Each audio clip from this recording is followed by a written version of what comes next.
Assalamualaikum warahmatullahi wabarakatuh.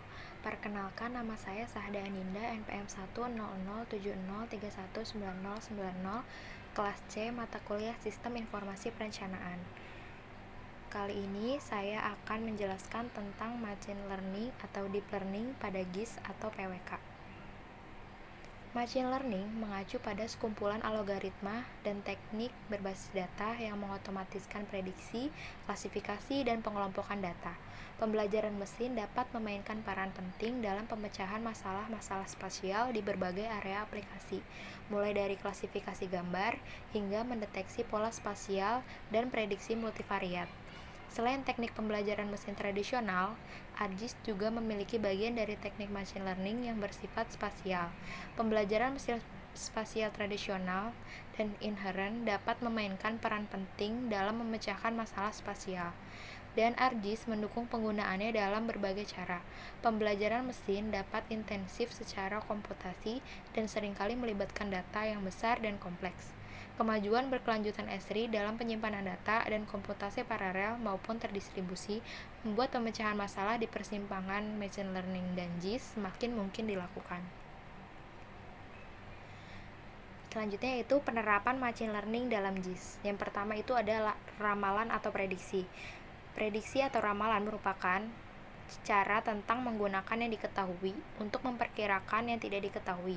ArcGIS mencakup sejumlah teknik regresi dan interpolasi yang dapat digunakan untuk melakukan prediksi. Aplikasi termasuk membuat permukaan polusi udara berdasarkan pengukuran sensor dan memperkirakan nilai rumah berdasarkan data penjualan terbaru dan karakteristik rumah dan komunitas terkait. Contohnya dalam ArcGIS yaitu empirical Bayes grading, interpolasi areal, regresi tertimbang geografis, dan lain-lain. Selanjutnya itu ada klasifikasi. Klasifikasi merupakan proses memutuskan kategori mana objek yang harus ditetapkan berdasarkan set data pelatihan. ArcGIS mencakup banyak metode klasifikasi yang berfokus pada data penginderaan jauh. Beberapa contoh termasuk menggambarkan tipe penggunaan lahan atau mengidentifikasi area yang kehilangan hutan. Dalam ArcGIS itu sendiri, contohnya itu klasifikasi kemungkinan maksimum, pohon acak, atau mendukung mesin vektor. Selanjutnya yaitu ada clustering atau pengelompokan. Clustering atau pengelompokan merupakan hasil observasi berdasarkan kesamaan nilai atau lokasi. ArcGIS mencakup berbagai algoritma yang menemukan klaster berdasarkan satu atau banyak atribut, lokasi, atau kombinasi keduanya.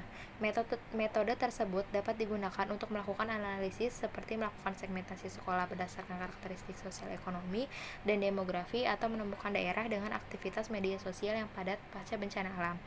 Contohnya dalam ArcGIS yaitu pengelompokan multivariasi yang dibatasi secara spasial, analisis klaster dan pencilan, penambangan pola waktu ruang, dan lain-lain. Bidang pembelajaran mesin sangat luas dan dalam dan terus berkembang. ArcGIS sendiri merupakan platform terbuka dan dapat dioperasikan untuk memungkinkan melakukan integrasi metode dan teknik pelengkap, baik melalui ArcGIS API ataupun Python dan sebagainya.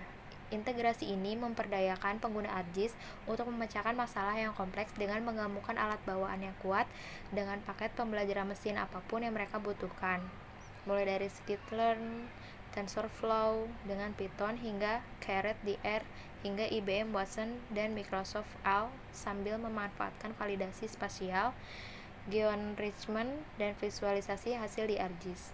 Kombinasi paket dan teknologi pelengkap ini dengan sistem pencatatan, wawasan, dan keterlibatan yang disediakan platform ArcGIS lebih besar daripada jumlah bagiannya.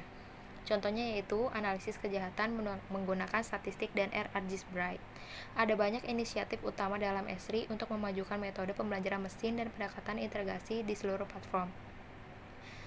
Fokus pada inovasi dalam ranah machine learning spasial, di mana algoritma dan pendekatan memasukkan ruang ke dalam komputasi mereka akan terus memberdayakan pengguna ArcGIS untuk dapat memanfaatkan kemajuan terbaru dalam teknologi dan komputasi sambil tetap berfokus pada penyelesaian masalah dalam sosial yang fundamental. Sekian yang bisa saya sampaikan. Apabila ada salah, saya mohon maaf. Wabillahi taufiq wal hidayah. Wassalamualaikum warahmatullahi wabarakatuh.